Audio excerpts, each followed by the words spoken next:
If you are considering coming back to World of Warcraft Classic Anniversary because of the upcoming The Burning Crusade expansion, then this is the video for you if you're a bit unsure on how the realms work now. Maybe you didn't play Anniversary Classic over the past year, but TBC is your jam and you want to come back. I am your go-to. I am currently on the realm selection screen. It may look a little different than you may remember. And I'm going to also flash up kind of the population of these three realms as we go on. But yeah, so before we get onto the anniversary stuff, seasonal, if you're not aware of that, is sort of a seasonal, yearly kind of realm that changes, and they do, it's almost like Classic Plus, but not exactly. So this was like Season of Discovery, so there were like runes that changed all your abilities. It was really cool. Classic Era is like 1 to 60 realms that went to the Anniversary realms, so these are like the very old realms. Now they all say low, however, they're all lovely and layered now, so if you're on a PvP realm, or the RP realm, or the RP PvP, or the normal realm, or the hardcore realm, they, even though it says low, they actually look quite healthy when you're playing them, just because yeah, the layering technology is working a lot better than it has previously. If you are on your Anniversary characters, say you have been playing Anniversary and you're like, I do not want to play TBC, there is currently a free transfer for any of your characters from any of these over to Classic Era, which you can do. So yeah, but if you are sticking around for TBC, or indeed you're new or returning to the game, you have the option of these three realms as of now. I don't know if they're going to add more with TBC, but it kind of applies. You've got normal realms, you've got the hardcore normal realm, and you've got a PvP realm. These were the ones that came out for Anniversary last year, so what was it, October, November 2024? Thunderstrike EU, this is where I play mostly. This is where I played Happy, my sort of main for Anniversary last year. And I've got some alts there as well. There he is. If you want to watch his leveling journey, there are videos and live streams of that. But yeah, so Thunderstrike EU, it's a normal realm. Basically, that means it's a PvE realm. So you'll be able to level from 1 to 70, and you don't have to worry about Horde or Alliance ganking you, because they can't attack you unless you switch PvP on. Or there's specific like PvP areas like the arena in Stranglethorn, or indeed the little PvP minigame that is in Hellfire Ramparts. Not the actual instance itself, but the sort of building around it. So that's where you want to go if you're just sort of interested in leveling and PvE and you're not really into the whole PvP. That's not to say you can't do like PvP battlegrounds on normal realms. You can still do that. This is more about open world PvP. PvE, sorry.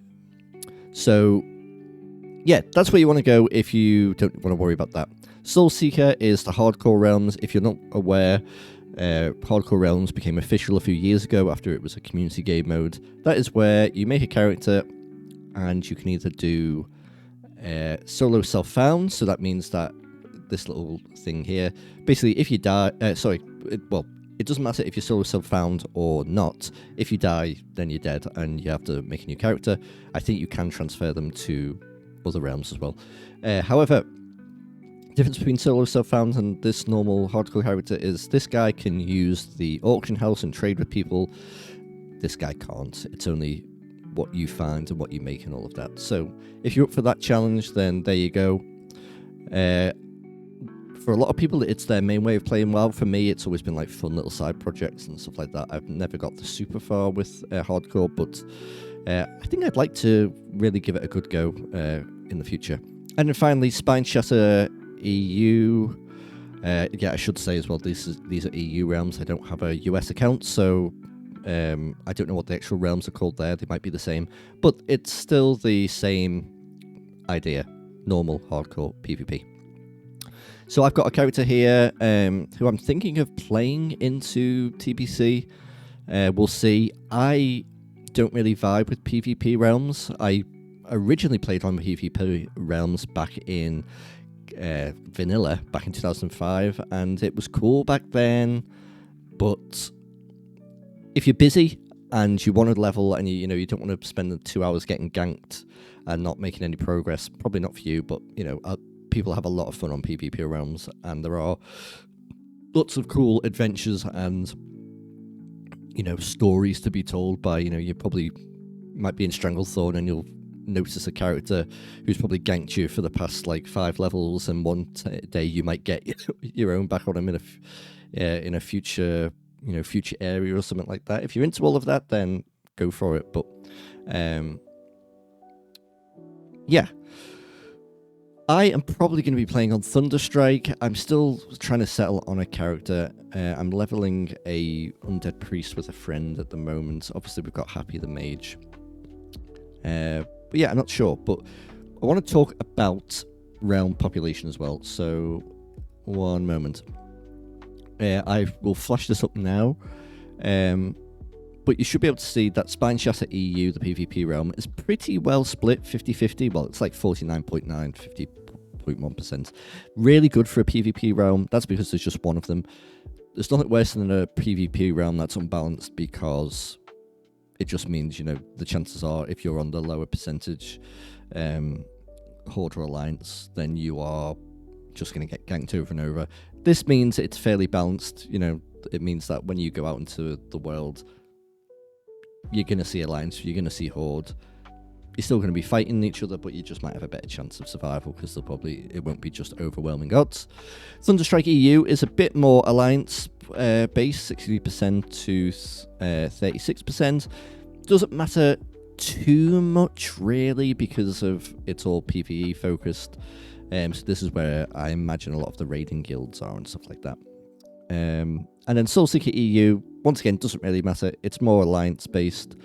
Now, this is saying that the numbers are quite low in terms of how many people are actually playing. It's like 619 to 414. I don't know how true that is. The thing is, it uses Warcraft logs, which is obviously for raiding, and obviously not loads of people raid on hardcore. It is a thing that people do, but not like a load, so it's hard to get a good balance. But I would say, in my experience, so I've played, as you can see, on all 3 of these realms. It's pretty popular. It's because the layering works quite well. In that you're not going to be just running around and it's going to be empty.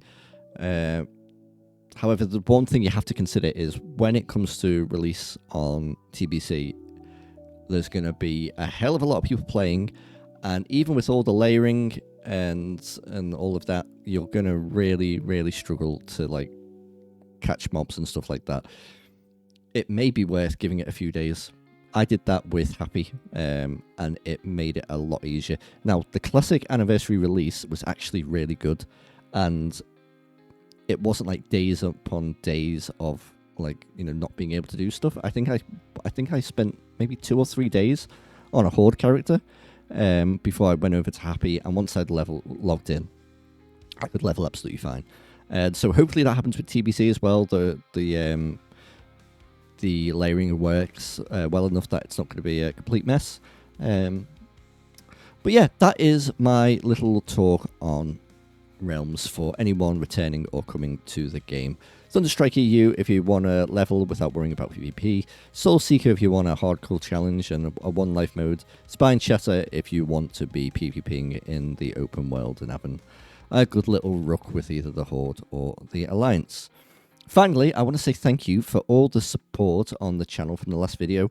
It's incredible. It's like my most popular video now of, since the channel's been going. And to all the new subscribers, thank you very much. I appreciate it very much. I will be live streaming some leveling content, I think, throughout the next few months and weeks and days.